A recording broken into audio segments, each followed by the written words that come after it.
Hello സുഹൃത്തുക്കളെ, എല്ലാവർക്കും നമസ്കാരം. കാബേജും കോളിഫ്ലവറും ഒക്കെ എങ്ങനെ നല്ല രീതിയിൽ കൃഷി ചെയ്യാമെന്നാണ് ഞാൻ ഇന്ന് ഈ വീഡിയോയിലൂടെ നിങ്ങൾക്ക് കാണിച്ചു തരുന്നത്. കാബേജും കോളിഫ്ലവറും ഒക്കെ നമ്മൾക്കറിയാവുന്നതുപോലെ നല്ല ന്യൂട്രീഷൻ ഉള്ള ഫുഡ് ഐറ്റംസാണ്. അത് കാബേജും കോളിഫ്ലവറുമൊക്കെ ഒരു തണുത്ത കാലാവസ്ഥയാണ് നല്ല രീതിയിൽ ഉണ്ടാകുവാനായിട്ട് അതിന് അനുയോജ്യം. എങ്കിലും ഒരു നല്ല പരിചരണം ഉണ്ടെങ്കിൽ നമുക്ക് ഏത് കാലാവസ്ഥയിലും അത് നല്ല രീതിയിൽ കൃഷി ചെയ്യാവുന്നതാണ്. ഈ കാബേജും കോളിഫ്ലവറും കൃഷി ചെയ്യുന്നതിന് നമ്മൾ ആദ്യം തന്നെ നല്ല വെറൈറ്റി കാബേജിൻ്റെയോ കോളിഫ്ലവറിൻ്റെയോ വിത്തുകൾ മേടിക്കണം.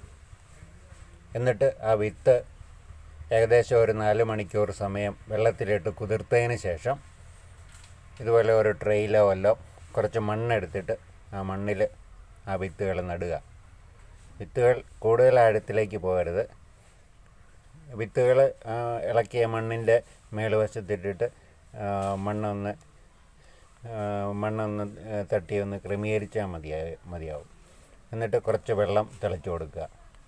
ഒരു 3 ദിവസം ഒരു 2-3 ദിവസം കഴിയുമ്പോഴത്തേക്ക് നമ്മുടെ വിത്തുകൾ മുളച്ച് തുടങ്ങും. ഞാൻ ചെയ്തിരിക്കുന്ന ചെടിത്തൈകളാണിത്. തൈകളെല്ലാം മുളച്ചിട്ടുണ്ട്. പിന്നെയും നമ്മൾ ദിവസവും കുറച്ച് വെള്ളം തിളച്ച് കൊടുക്കുക. ഏകദേശം ഒരു 2 ആഴ്ചയൊക്കെ ആകുമ്പോൾ ഒരു ചെറിയ തൈ എന്നുള്ള രീതിയിൽ ഓരോ ചെറിയ തൈയായിട്ട് വളർന്നു വരും. അപ്പോൾ നമുക്ക് പറിച്ചു മാറ്റാവുന്നതാണ്.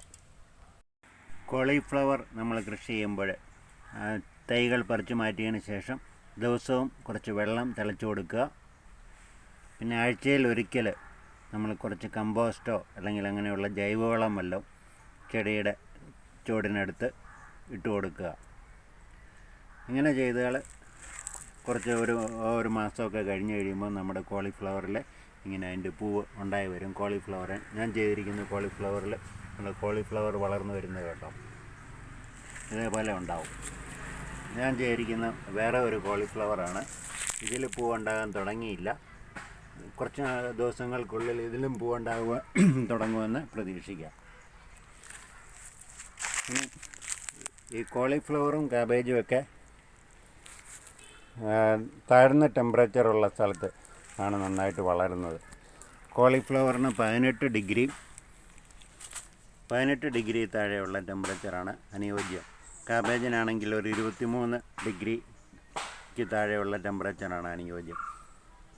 ഈ ടെമ്പറേച്ചർ നമുക്ക് കാണത്തില്ല.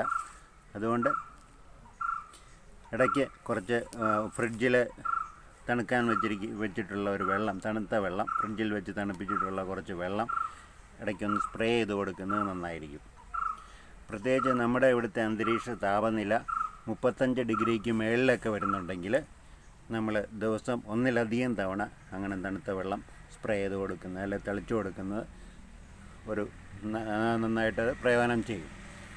ഇങ്ങനെ ചെയ്താൽ നമുക്ക് നമ്മുടെ വീട്ടിൽ വളരെ ഈസി ആയിട്ട് വളർത്തിയെടുക്കാവുന്ന ഒരു ചെടിയാണ് ഈ കോളിഫ്ലവർ.